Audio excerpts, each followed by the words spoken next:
शीला जी की बड़ी बहू अंजू और बड़ा बेटा विकास थे। बहुत ही प्यार से रखती थी शीला जी अंजू और विकास को। करीब 3 साल हो चुके थे अंजू की शादी को, पर अभी तक वह माँ नहीं बन पाई थी। उसे मन ही मन बहुत घबराहट होती थी कि वह माँ क्यों नहीं बन पा रही, और लगता भी था कि कल को ससुराल वाले और समाज उसे ताना मारने लगेगा कि वह माँ नहीं बन पा रही। लेकिन अंजू की सास ने आज तक अंजू को एक बुरे वचन नहीं कहे थे, बल्कि हमेशा उससे प्यार से बात करती। अंजू को आज तक महसूस ही नहीं हुआ था कि वह ससुराल में है। शीला जी उसका इतना ख्याल रखती, पर कभी कभी अंजू को लगता ऐसा कैसे हो सकता है कि उसकी सास ने आज तक उसको एक ताना भी नहीं मारा, ना ही कभी कोई बुरा व्यवहार किया है। लेकिन फिर वह सोचती अच्छा ही तो है, कम से कम वह सुखी तो है, इतना अच्छा ससुराल मिला है उसे। विकास भी पूरे जी जान से अपने काम करता और अपने बिजनेस में दिन दुगनी रात चौगनी तरक्की कर रहा था। माँ विकास से भी बहुत खुश रहती और विकास की बहुत तारीफ करती। विकास का एक छोटा भाई और अंजू का देवर था सुमित। सुमित बहुत ही मनबड़ किस्म का था, किसी की कुछ सुनता नहीं था, पढ़ाई लिखाई में भी कुछ खास ध्यान नहीं था। अंजू को यह बात बहुत अटपटी लगती कि सुमित इतना बिगड़ा हुआ है, फिर भी शीला जी उसे कभी कुछ नहीं कहती। फिर वह सोचती उनकी आदत ही ऐसी होगी, तभी वह किसी को कुछ नहीं कहती। लेकिन बेटा हाथ से निकल रहा है, पूरा बिगड़ चुका है, तो थोड़ा तो उसे सही राह पर लाने की कोशिश करनी चाहिए। लेकिन सुमित इतना बिगड़ैल था कि उसे माँ भाई भाभी किसी से कोई मतलब नहीं होता था। उसे जो करना होता था वही करना होता था, कोई उसे रोक नहीं सकता था। घर की सारी जिम्मेदारी अकेले विकास के कंधों पर थी, जिसे विकास बहुत अच्छे से निभाता था। और शीला जी कभी सुमित को घर की जिम्मेदारियां समझने के लिए बोलती भी नहीं थी। विकास की एक दुकान थी जो बहुत अच्छी चलती थी, घर के सारे खर्चे विकास ही देखता था। अंजू ने सोचा जब माँ ही को फिक्र नहीं अपने छोटे बेटे की, तो मैं क्यों दिमाग लगाऊं। या फिर हो सकता है सुमित किसी की कुछ सुनने वाला है ही नहीं, इसलिए माँ उसे कुछ कहती ही नहीं। अंजू को तो इस बात की चिंता अधिक हो रही थी कि वह चाहकर भी माँ नहीं बन पा रही है, और उसकी शादी को लगभग 2 वर्ष बीत चुके हैं। उसके साथ ब्याही सारी महिलाएं माँ बन चुकी थी, और अंजू लगातार कोशिश करने के बाद भी माँ नहीं बन पा रही थी और बहुत चिंतित भी थी। पास पड़ोस की औरतें अंजू को ताना मार देती, लेकिन शीला जी ने कभी अंजू को कुछ भी नहीं कहा था। अंजू को सच में हैरानी होती थी कि उसकी सास इतनी अच्छी कैसे हो सकती है। होते का मुंह तो हर दादी देखना चाहती है। एक दिन अंजू ने अपने पति से कहा 2 साल हो गए हैं हमारी शादी को, पर अभी तक मैं माँ नहीं बन पाई हूँ, चलो किसी अच्छे डॉक्टर से दिखाते हैं। पति ने बोला हाँ तुम ठीक बोल रही हो, मैं भी यही सोच रहा था, कल ही चलते हैं, किसी अच्छे डॉक्टर से जांच करवाते हैं, क्या पता थोड़ी बहुत कुछ कमियां हो जो डॉक्टर की दवाई से ठीक हो जाएं। वैसे भी 2 वर्ष का समय काफ़ी होता है, अब डॉक्टर से दिखा ही लेना चाहिए। अंजू की सास शीला देवी भी यह सब बातें सुन रही थी, और उन्होंने बोला अरे इसमें घबराने की क्या बात है, 2 साल ही तो हुए हैं, शादी को कौन सा 10 साल बीत गए हैं जो तुम लोग इतना परेशान हो रहे हो।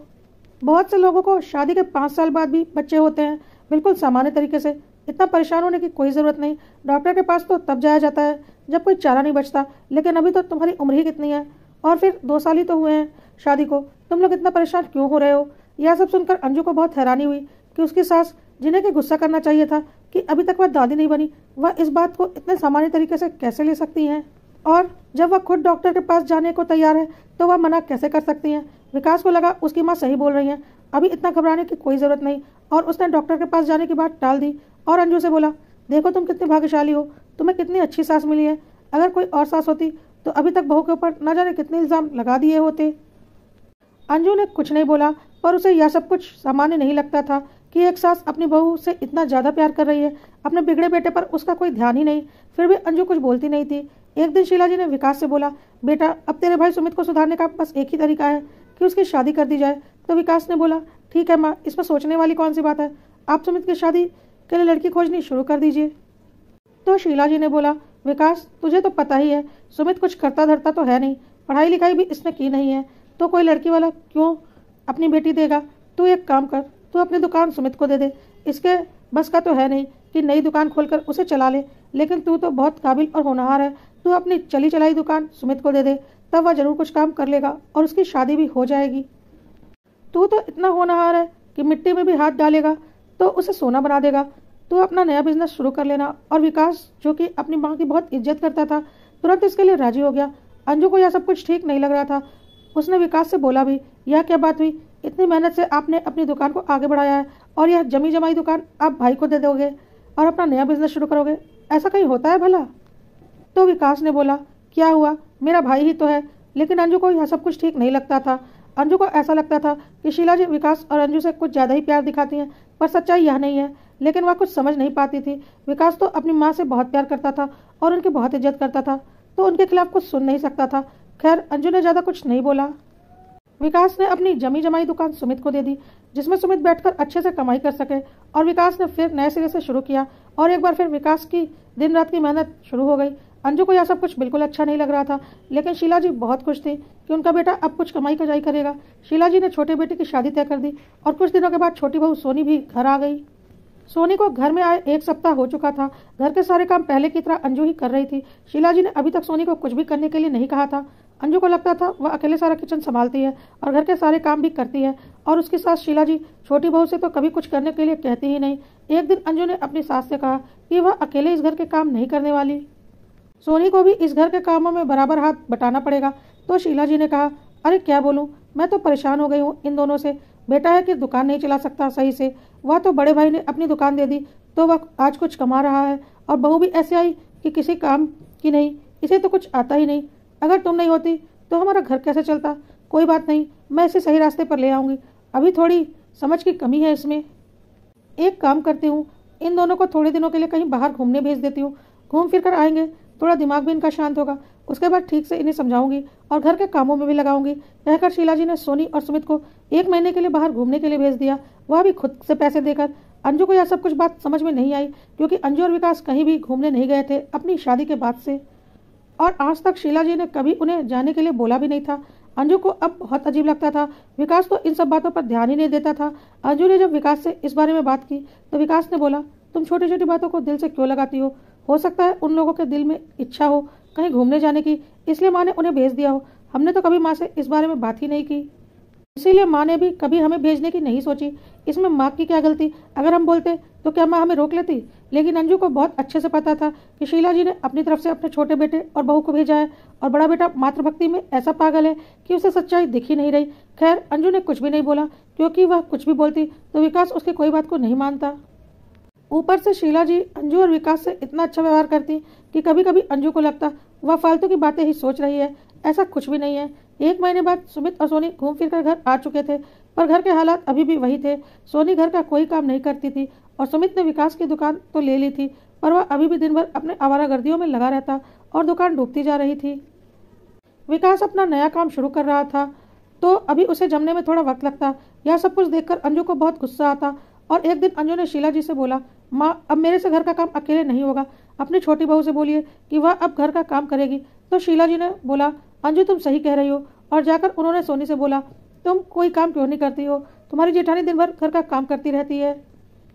तो सोनी ने साफ साफ बोल दिया, मुझे खाना बनाना नहीं आता, ना ही बर्तन धोने आते हैं, मुझे घर का कोई काम नहीं आता। तो शीला जी ने अपना सिर पकड़ लिया और आकर अंजू से बोला, लो अब एक नई मुसीबत, इसे तो कोई काम ही नहीं आता। अब जब काम ही नहीं आता तो यह करेगी कैसे? इसे सिखाना पड़ेगा बेटा। अभी कुछ दिन और तुझे ही इस घर की बागडोर अपने हाथों में लेकर पूरा घर संभालना पड़ेगा। तेरी देवरानी तो बिल्कुल बेवकूफ है, तू चिंता मत कर, उसे घर के सारे काम सिखा दूंगी। कहकर शीला जी वहां से चली गई, और अंजू को बहुत हैरानी हुई कि इतना खोज कर लड़की लाने के बाद भी यही नहीं पता कि उसे घर के काम आते भी हैं या नहीं। और सच पूछो तो अंजू को इन बातों पर यकीन नहीं होता था कि सोनी को घर के काम नहीं आते होंगे, क्योंकि अंजू की सास शीला जी जब उसे देखने आई थी विकास के लिए, तब उन्होंने इतनी जांच पड़ताल की थी कि अंजू को क्या बनाना आता है क्या नहीं। उसके हाथ से हलवा बनवा कर भी खाया था, और अब छोटी बहू इस तरह से बिना सोचे समझे ले आई होंगी, ऐसा तो हो ही नहीं सकता। खैर, अंजू करती भी क्या, मन मारकर जेठानी होते हुए भी घर के कामों में लगी रही, और अंजू को दाल में हमेशा कुछ न कुछ काला लगता ही था। लेकिन उसका पति विकास उसकी बातों को हवा में उड़ा देता और बोलता, तुम्हें नसीब से इतनी अच्छी सास और ससुराल मिल गया है तो तुम उसकी कद्र नहीं कर पा रही हो। कोई और बहू होती तो अपने नसीबों का शुक्रिया करती कि उसे इतनी अच्छी ससुराल मिली है। फिर अंजू के पास कोई जवाब नहीं होता और वह चुप हो जाती। खैर, इसी तरह से कुछ महीने और बीत गए। एक दिन अंजू ने सुना कि सासू माँ छोटी बहू सोनी के ऊपर चिल्ला रही है। 3 महीने हो गए शादी को और अभी तक कोई खुशखबरी नहीं है। कोई काम धाम तो करती नहीं हो, कम से कम इस घर का चिराग ही दे दो। सुनकर अंजू के कलेजे में आग लग गई। 3 साल होने को आए उसकी शादी को, एक बार भी सासू माँ ने उसे यह बात नहीं बोली, बल्कि वह खुद डॉक्टर के पास जाना भी चाहती थी तो उसे मना कर दिया। और अभी तो बहुत वक्त है, और अभी छोटी बहू को आए 3 महीने भी नहीं हुए, और उन्हें लगने लगा कि अभी तक उसने खुशखबरी नहीं सुनाई। इधर सोनी को उसकी सास ताने मार रही थी कि जाकर किसी डॉक्टर से दिखा, कहीं कोई कमी होगी तो दवाई मिल जाएगी और ठीक समय पर औलाद हो जाएगी। इस तरह लापरवाही करने से कोई फायदा नहीं, तुम दोनों कल ही डॉक्टर के पास जाओ। अब तो अंजू से बर्दाश्त नहीं हुआ और उसने बोला, मम्मी जी, मेरी शादी को 3 साल हो गए, आपने आज तक मुझे डॉक्टर के पास नहीं जाने दिया और ना ही मुझे बच्चा नहीं होने का ताना मारा। और छोटी बहू को आए अभी 3 महीने हुए और अब उसे बच्चा नहीं होने का ताना मार रही हैं, साथ ही डॉक्टर के पास भी भेज रही है। मुझे तो अब बोलती है कि अभी वक्त ही कितना हुआ है तुम्हारी शादी को, तो छोटी बहू की शादी को कितना वक्त हुआ है जो आप इतना परेशान हो गई। शीला जी ने तुरंत ही बात को बदलते हुए बोला, अरे बहू तू तो समझती ही नहीं, यह दोनों तो इतने लापरवाह हैं कि कोई भी काम कर ही नहीं सकते। मुझे पता है तुम दोनों जैसे जिम्मेदार यह दोनों बिल्कुल भी नहीं है, इनके बारे में तो मुझे ही सोचना पड़ेगा। मुझे पता है यह दोनों अगर बच्चा पैदा कर भी लेंगे तो उसे पाल पोस नहीं पाएंगे, क्योंकि इन दोनों के हाथ पैर तो चलते नहीं हैं। इसलिए मैं इसे ताने मार रही हूँ ताकि वक्त रहते यह बच्चा पैदा कर ले, ताकि मैं इसके बच्चे का लालन पालन करने के लायक स्वस्थ रहूँ, क्योंकि मैं भी तो धीरे धीरे बूढ़ी हो रही हूँ। क्योंकि मुझे बहुत अच्छे से पता है उनके बच्चों को तो मुझे ही पालना पड़ेगा। अब मेरे शरीर में जान होगी तभी तो मैं कुछ कर पाऊंगी। अगर मैं बूढ़ी हो गई के बाद उन्होंने बच्चा पैदा किया तो उसका पालन पोषण कैसे करूंगी। खैर इन बेवकूफ़ों के बस की बात नहीं बच्चों को पाल पाना। और तू और विकास तो इतने समझदार हैं कि तुम्हें कभी भी बच्चा होगा तुम लोग अपने बच्चे को बहुत समझदारी से पालोगे, इसलिए मैं कभी तुम लोगों को ताना नहीं मारती। कहकर शीला जी ने सोनी को डॉक्टर के पास जाने की हिदायत दी और चली गई। लेकिन अंजू को शीला जी की बातें कुछ समझ में नहीं आ रही थी और उसे यकीन हो गया था कि दाल में जरूर कुछ काला है। अंजू ने भी अब सोच लिया था कि वह भी डॉक्टर के पास जाएगी, चाहे शीला जी बोले या ना बोले, उसे अपना बच्चा चाहिए। और अंजू को यह भी पता चल चुका था कि विकास को कुछ भी शीला जी के बारे में बोलने से कोई फायदा नहीं। वह मातृभक्त है और उसके आंखों पर माँ के प्यार की पट्टी चढ़ी हुई है, तो उसे यह सब कुछ कभी नहीं दिखेगा। खैर अंजू अगले दिन विकास को डॉक्टर के पास चलने के लिए मनाया और बोला, हमारी शादी को 3 साल हो चुके हैं, हमें अभी तक बच्चा नहीं हुआ है। अब डॉक्टर के पास नहीं जाओगे तो कब जाओगे, वक्त रहते सब कुछ हो जाना चाहिए। और विकास तैयार हो गया। अंजू ने विकास से वादा ले लिया था कि वह शीला जी को कुछ नहीं बताएगा। विकास ने बोला, ऐसा क्यों? तो अंजू ने बोला, बस ऐसे ही, माँ परेशान होंगी कि हम लोग बच्चे की बात को लेकर परेशान हो रहे हैं और इस बात से वह दुखी होंगी, तो उन्हें कुछ मत ही बताओ। क्योंकि अंजू को पता था अगर शीला जी को कुछ भी बताया तो शीला जी पक्का उसे डॉक्टर के पास नहीं जाने देंगी, कोई ना कोई बहाना करके, और वह फिर अपनी मातृभक्ति में अंधा हो जाएगा और डॉक्टर के पास नहीं जाएगा। इसलिए अंजू ने बात घुमाकर विकास से बोली और विकास ने शीला देवी को कुछ नहीं बताया और अंजू के साथ डॉक्टर के पास चला गया। डॉक्टर ने अंजू और विकास की जांच की और सारी रिपोर्ट देखने के बाद बोले, आप दोनों की रिपोर्ट तो पूरी तरह से नॉर्मल है, ऐसी कोई खराबी दिख तो नहीं रही, ऐसी कोई दिक्कत वाली बात तो है ही नहीं। बस ऐसा लग रहा है कि गर्भ निरोधक गोलियों लेने के कारण आपको गर्भ नहीं ठहर रहा। अंजू ने बोला, नहीं, मैं कभी भी गर्भ निरोधक गोलियां नहीं लेती हूँ, क्योंकि अभी तो मुझे एक बच्चा भी नहीं हुआ है। तो डॉक्टर ने बोला, फिर तो आपकी रिपोर्ट पूरी तरह से नॉर्मल है, आप लोग कोशिश कीजिए, गर्भधारण जरूर होगा, क्योंकि आप लोगों को इलाज की कोई ज़रूरत लग तो नहीं रही। अंजू और विकास घर आ गए। विकास ने रास्ते में कहा, देखा माँ ठीक बोलती थी, जब वक्त आएगा अपने आप बच्चा हो जाएगा, अब तुम चिंता मत करो, सब कुछ ठीक है। और अंजू ने भी डॉक्टर की बात सुन ली थी और उसे भी समझ में आ गया था कि उसमें और विकास में कोई कमी नहीं, लेकिन फिर भी उसे लगता था जब कोई कमी नहीं तो मैं गर्भधारण क्यों नहीं कर पा रही। इस तरह से कुछ दिन और बीत गए। सोनी गर्भवती हो चुकी थी। यह सुनकर अंजू को बहुत अजीब लग रहा था कि वह अभी तक गर्भधारण नहीं कर पाई, जबकि उसमें कोई कमी नहीं है, और सोनी आते ही गर्भवती हो गई। और अब एक बार फिर अंजू के सर पर घर के सारे कामों का बोझ के साथ साथ गर्भवती सोनी की जिम्मेदारी भी आ गई। शीला जी बोलती थी, यह तो बेवकूफ़ है, इसे तो कुछ आता नहीं, तुझे इसका पूरा ख्याल रखना पड़ेगा, पौष्टिक खाना बनाकर इसे देना पड़ेगा, और घर के काम भी तुझे अकेले ही देखने पड़ेंगे, क्योंकि अभी वह गर्भ से है तो इसे आराम करना बनता है। अंजू ने मन ही मन सोचा, वैसे भी वह कौन सा काम करती थी, काम तो सारा मैं ही कर रही थी, और अब अंजू के सर पर दुगने कामों का बोझ पड़ गया। एक तो घर के काम, ऊपर से सोनी की खातिरदारी। अंजू को इन सब बातों से दिक्कत नहीं थी। अंजू को तो बस यह लग रहा था कि वह कब माँ बनेगी। 9 महीने के बाद सोनी ने एक पुत्र को जन्म दिया। शीला देवी बहुत खुश थी अपने पोते को पाकर, सारे गांव में मिठाइयाँ बंटवा रही थी। अंजू को लगा बड़ी बहू को आज तक बच्चा नहीं हुआ और उसे डॉक्टर के पास भी जाने के लिए नहीं बोला, और वह खुद छुपकर डॉक्टर के पास गई थी, और छोटी बहू ने पोता पैदा कर दिया तो इतनी खुशी। अभी भी एक बार भी बड़ी बहू को नहीं बोलती कि जाकर डॉक्टर से दिखा लो, लेकिन वह क्या करती, शीला जी उससे कोई भी बुरा बर्ताव करती ही नहीं थी, बल्कि चालाकी से सारे काम निकलवाती रहती थी। शीला जी बहुत ज़्यादा खुश थी और सोनी के बच्चे को दिन रात अपने पास ही रखती, उसे खिलाती पिलाती प्यार करती। उन्हें तो लग रहा था जैसे उनका वारिस आ गया है। विकास भी बहुत खुश था, तो अंजू उसे ताना मारते हुए बोली, दूसरे के बच्चे को देखकर इतनी खुश हो, अपने बच्चे की सोचो। तो विकास ने बोला, क्यों, मेरे भाई का बच्चा है, दूसरे का क्यों? अंजू ने बोला, भाई का बच्चा है, तुम्हारा नहीं, अपना बच्चा अपना ही होता है। विकास ने बोला, तुम्हें जलन हो रही है क्योंकि तुम्हारा अभी तक अपना बच्चा नहीं हुआ। तो अंजू ने बोला, कैसे इंसान हो तुम, क्या मेरा अकेले का बच्चा होगा, क्या तुम नहीं चाहते तुम भी पिता बनो? विकास ने बोला, हाँ चाहता हूँ, पर क्या करूँ, अब मेरा बच्चा नहीं हुआ तो सुमित के बच्चे को देखकर भी खुश ना हूँ। अब कोई कमी तो है नहीं, पता नहीं क्यों हमारा बच्चा नहीं हो रहा। अंजू ने विकास की बातों का कोई जवाब नहीं दिया। उसे बहुत अच्छे से पता था विकास तो मानेगा नहीं, पर अंजू को अपनी सास के ऊपर पूरा शक था कि वह कुछ ना कुछ गड़बड़ कर रही है। बड़ी बहू को बच्चा नहीं हुआ, इस बात की उसे कोई चिंता नहीं। बड़ी बहू घर का सारा काम अकेले करती है, इस बात की उसे कोई चिंता नहीं। छोटी बहू दिन भर महारानी बनकर बैठी रहती है और बड़ी बहू उसकी खातिरदारी में लगी रहती है, पर सास को कोई फर्क नहीं पड़ता। छोटा बेटा निकम्मा है और भाई की जमी जमाई दुकान लेकर बैठ गया है, लेकिन माँ को कोई फर्क नहीं पड़ता, बल्कि एक बेटे की चली चलाई दुकान दूसरे बेटे को दिलवा दी और पहले बेटे को दोबारा से नई शुरुआत करवा दी। जरूर दाल में कुछ कुछ काला है, माँ का कलेजा नहीं, एक माँ का कलेजा नहीं कापा ऐसा करके अंजू ने अब खुद सच्चाई जानने का फैसला कर लिया था। सोनी कुछ दिनों के लिए अपने बच्चे को लेकर मायके चली गई थी और एक दिन शीला जी भी किसी शादी में 2 दिनों के लिए बाहर गई हुई थी। अंजू को अच्छा मौका मिल गया। उसने शीला जी के कमरे की तलाशी ली। शीला जी के कमरे में उसके देवर सुमित की तो बचपन की बहुत सारी तस्वीरें मिली उसके सास ससुर के साथ में, लेकिन उसके पति विकास की कोई भी तस्वीर नहीं मिली। शीला जी के कमरे में जो कुछ भी था सब कुछ छोटे बेटे सुमित के से संबंधित था। बड़े बेटे की कोई निशानी शीला जी के कमरे में उसे नहीं मिली। एक माँ छोटे बेटे की इतनी निशानी रखेगी और बड़े बेटे की कोई निशानी नहीं, ऐसा कैसे हो सकता है। खैर अंजू ने सब कुछ जैसा था वैसा ही रख दिया। उसके बाद अंजू शीला जी की अलमारी की तलाशी लेनी शुरू कर दी। अंजू ने एक चाबी वाले को बुलवाकर शीला जी की अलमारी की चाबी बनवा ली थी। आज उसे पता लगाना ही था कि बात क्या है, और अंजू ने शीला जी की अलमारी खोलकर देखी। अलमारी में ऐसा कुछ खास तो नहीं मिला, पर शीला जी की अलमारी में ढेर सारी गर्भ निरोधक गोलियां मिली। अंजू को समझ में नहीं आया कि यह गोली शीला जी की अलमारी में क्यों रखी हुई है। अंजू को अब कुछ शक होने लगा कि शीला जी उसके साथ क्या कुछ कर रही हैं। अंजू ने तुरंत अपने चचेरे भाई को फ़ोन किया जो कि सीसीटीवी कैमरा इंस्टॉल करता था, और शीला जी वैसे भी 2 दिनों के लिए बाहर गई हुई थी। अंजू ने शीला जी के कमरे में और अपनी रसोई घर में कैमरे लगवा दिए और भाई से बोला कैमरे ऐसे लगाना कि किसी को दिखे ना, और उसकी सारी रिकॉर्डिंग मेरे मोबाइल पर दिखनी चाहिए। उसके भाई ने बोला ठीक है, और अंजू ने छुपाकर शीला देवी के बेडरूम और किचन में कैमरे लगवा दिए। उसके बाद शीला जी घर आ चुकी थी। अंजू उन पर अब पूरी नज़र रखती थी और उन्हें कोई शक भी नहीं होने देती थी उनके पीछे उसने क्या किया है। शीला जी भी पहले की तरह अंजू से बहुत अच्छे से बर्ताव करती थी, और विकास तो इन सब बातों से अनजान था और वह अपने माँ पर बहुत ज़्यादा विश्वास करता ही था। इधर अंजू शीला जी की वीडियो फुटेज लगातार देखा करती थी और उसे काफ़ी कुछ समझ में आ रहा था, और वह अभी कुछ बोलना नहीं चाह रही थी। कुछ दिनों के बाद अंजू ने घर में खुशखबरी सुनाई और शीला जी से बोला मम्मी जी आप दादी बनने वाली हैं और मैं माँ बनने वाली हूँ।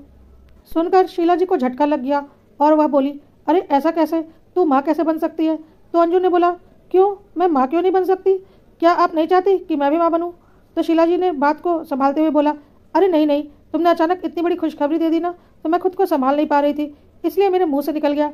मैं तो बहुत खुश हूँ, मैं तो इसी दिन का इंतजार कर रही थी। जल्दी से बस तुम एक स्वस्थ बच्चे को जन्म दो, और मुझे क्या चाहिए। अंजू ने बोला हाँ वह तो होगा ही।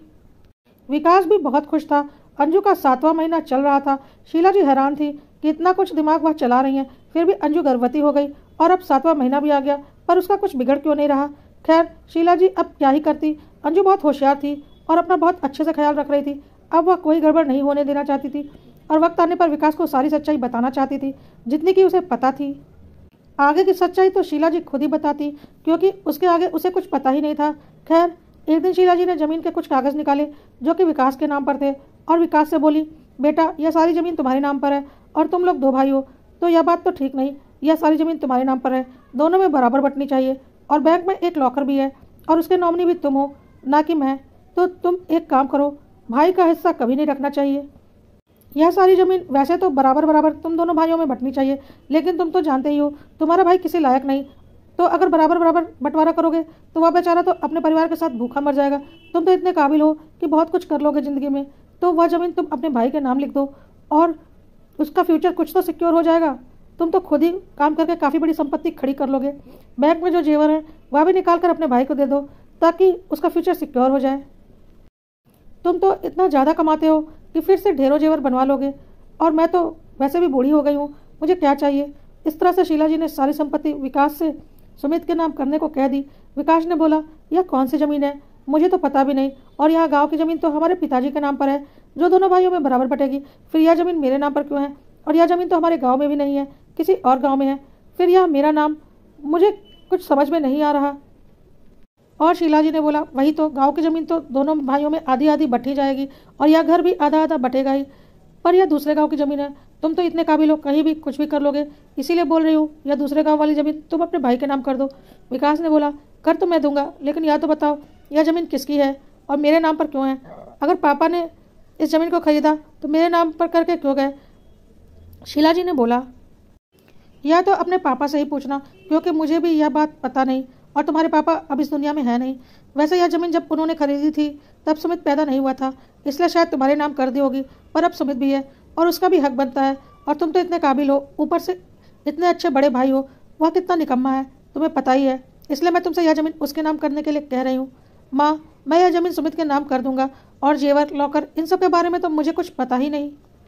तो शीला जी ने फिर वही बात बोली, हाँ, तुम्हारे पिताजी ने एक लॉकर लिया था और इसमें तुम्हारी दादी माँ के जेवर पड़े थे और उस वक्त सुमित पैदा नहीं हुआ था और तुम्हारी दादी माँ अपने पोते की बहू को अपने जेवर देना चाहती थी, इसलिए अपना लॉकर का नॉमिनी तुम्हें बना कर गई थी।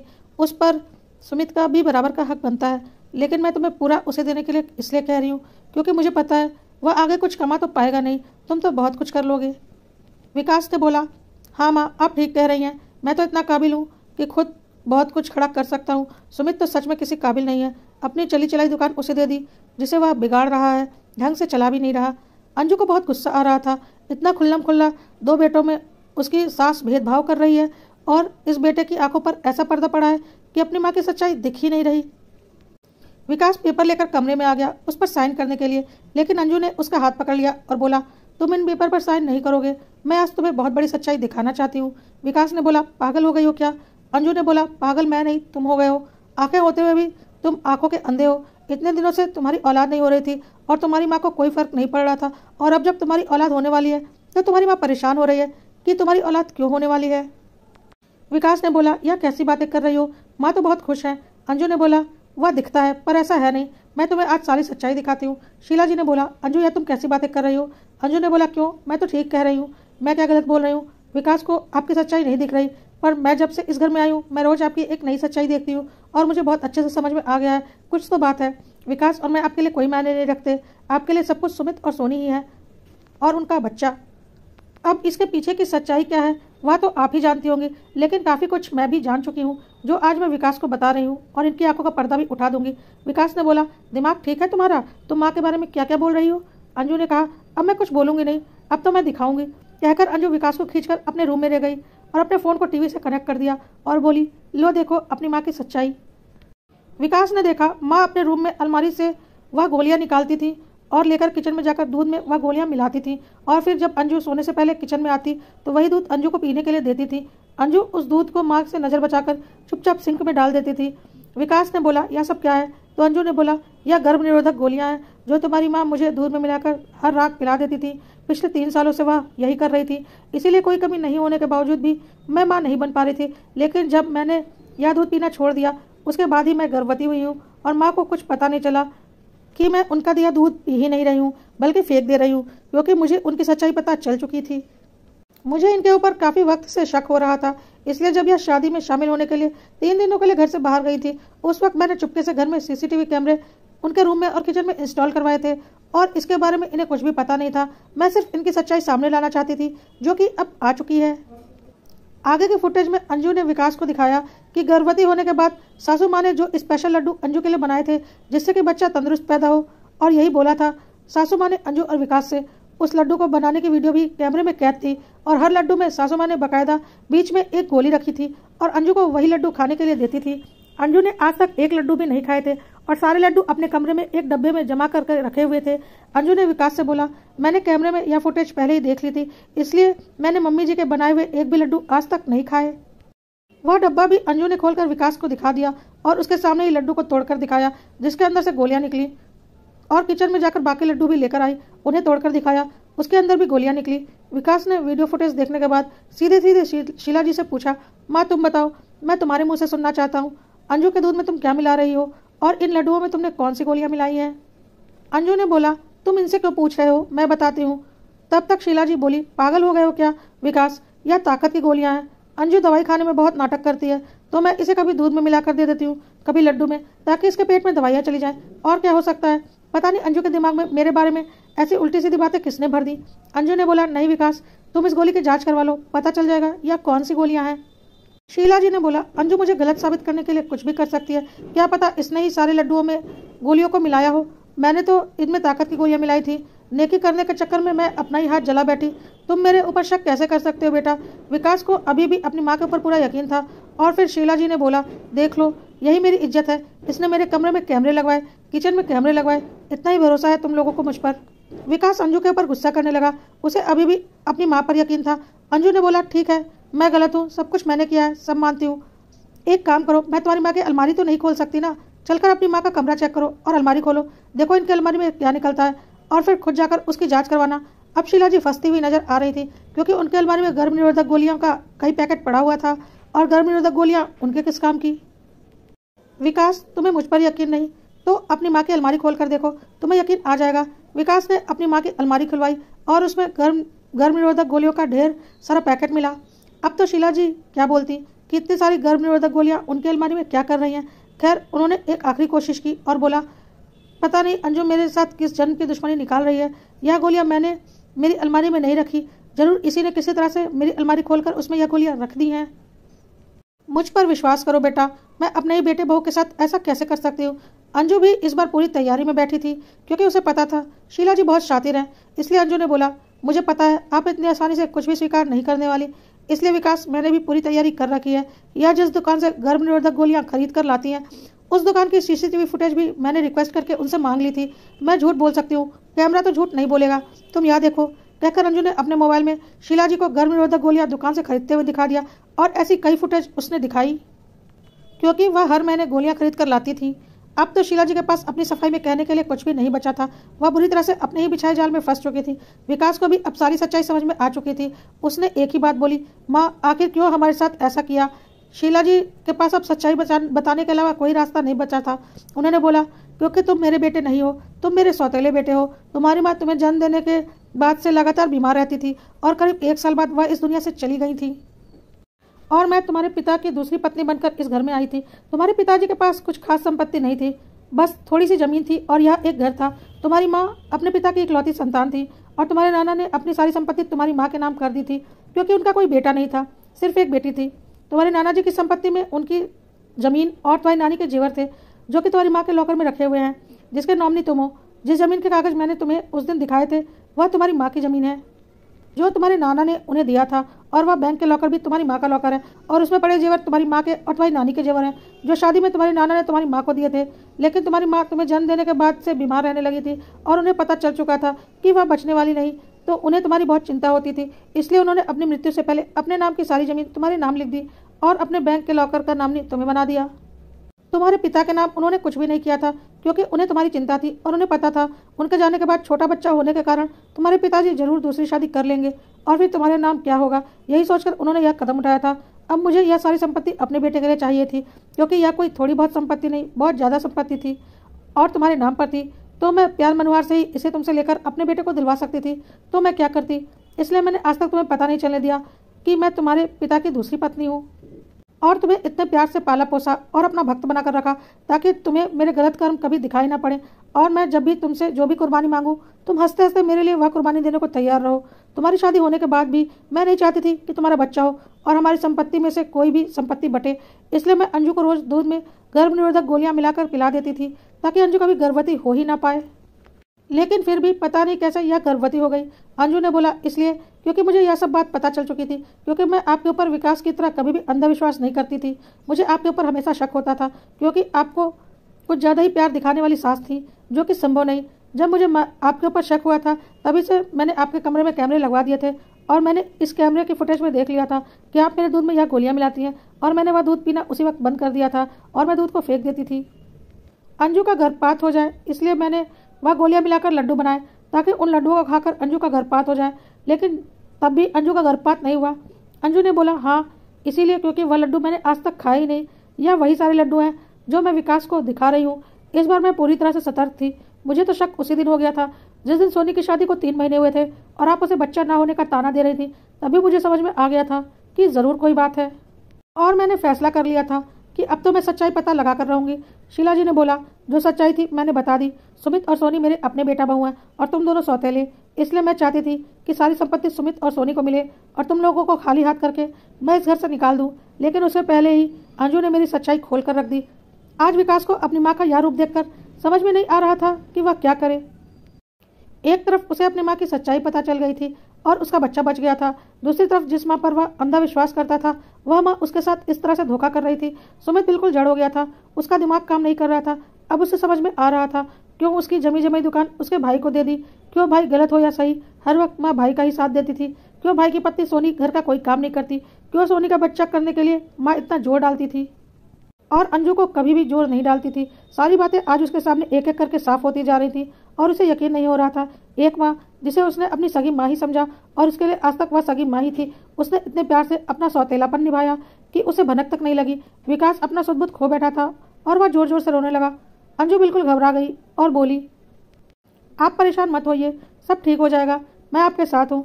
शीला चुपचाप खड़ी थी। वह क्या करती, उसकी पोल पट्टी खुल चुकी थी। उसे वैसे भी विकास और अंजू से कोई हमदर्दी नहीं थी। उसके लिए सुमित और सोनी अपने थे। वह चुपचाप सुमित और सोनी को लेकर वहां से चली गई, लेकिन विकास को समझ में नहीं आ रहा था कि वह क्या करे। थोड़ी देर के बाद सामान्य होने पर वह अपनी माँ के पास गया और बोला, माँ आपको थोड़ी सी भी शर्म नहीं आई इतना सब कुछ हमारे साथ करने से पहले? शीला जी ने बोला, बिल्कुल भी नहीं, तुम मेरे अपने नहीं हो, मैं तुम्हें कभी अपना नहीं मानती, मैं आज भी तुम्हें अपना नहीं मानती हूँ। हाँ, अगर अंजू का गर्भपात हो जाता और वह चालाकी नहीं दिखाती तो जो जैसा चल रहा था वैसा ही चलता रहता और मैं प्यार प्यार में सारी संपत्ति अपने बेटे के नाम करवा लेती और तुम लोगों को कभी कोई औलाद होने ही नहीं देती और तुम्हें कभी यह सच्चाई पता ही नहीं चलती। तुम मेरे श्रवण कुमार बनकर जिंदगी भर मेरे साथ रहते और मेरी सेवा करते। लेकिन अब सच्चाई तुम्हें पता चल चुकी है और तुम्हारी औलाद भी अब इस धरती पर आ ही जाएगी, तो मैं क्या ही कर सकती हूँ। मैंने तो अपनी तरफ से पूरी कोशिश की कि तुम्हारी औलाद ना हो। अभी भी शीला जी की जबान से जहर निकल रहा था, क्योंकि वह तो इस गुमान में थी कि वह चाहे कुछ भी करें, विकास उनके साथ कभी बुरा नहीं करेगा। लेकिन विकास आज एक बेटा बनकर नहीं, एक पिता बनकर सोच रहा था। एक ऐसा पिता जिसके बच्चे ने अभी जन्म भी नहीं लिया था और उसके बच्चे को मारने की साजिश रची जा रही थी। और जब एक पिता बनकर विकास ने सोचा और अपने बच्चे की जिंदगी पर खतरा मंडराते देखा तो उससे सहा नहीं गया। उसने तुरंत पुलिस को फोन लगाया। शीला जी घबरा गई और बोली, तुम पुलिस को फोन क्यों लगा रहे हो? विकास ने बोला, आपको आपकी असली जगह पहुंचाने के लिए। शीला जी ने बोला, तुम मेरे बेटे हो, तुम ऐसा नहीं कर सकते। विकास ने बोला, मैं आपका बेटा नहीं, सौतेला बेटा हूँ और सौतेला बेटा कुछ भी कर सकता है, जैसे एक सौतेली माँ कुछ भी कर सकती है। विकास ने पुलिस को बुलाया और उन्हें सारे सबूत दिखाकर अपनी माँ को पुलिस के हवाले कर दिया। साथ ही सुमित और सोनी से सारे संबंध तोड़कर अंजू को लेकर एक दूसरे घर में चला गया, एक नई जिंदगी की शुरुआत करने के लिए, जिस जिंदगी में उसकी माँ और सौतेले भाई की कोई जगह नहीं थी।